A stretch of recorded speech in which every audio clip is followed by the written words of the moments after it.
Welcome to the Tech Egg. Don't get scrambled. Enjoy the video. In this video, I will show you how to make fried eggs better the only way.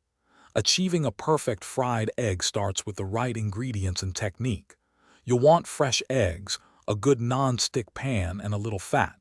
The key is gentle heat and patience. This method ensures a crispy edge, a tender white, and a runny yolk every single time. It's simpler than you think to elevate your breakfast. Once your pan is ready, carefully crack your eggs directly into it. Avoid overcrowding the pan, give each egg space. Cook them slowly until the whites are fully opaque and set, but the yolks are still beautifully liquid. For an extra touch, spoon some hot butter or oil over the yolks.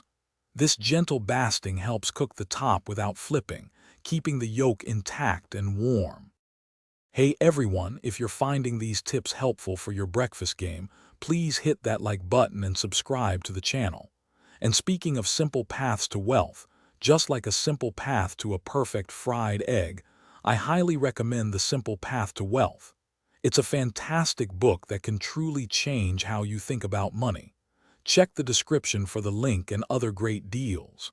Now, let's get back to the video. The moment your eggs are done, season them generously with a pinch of salt and freshly ground black pepper. This simple step makes a huge difference. You can also elevate the flavor with a few drops of your favorite hot sauce or a sprinkle of fresh chives. Serve these perfect fried eggs on a slice of toasted sourdough, alongside some creamy avocado, or with crispy bacon for a truly satisfying meal. Thanks for watching. Consider subscribing if I helped unscramble your problems.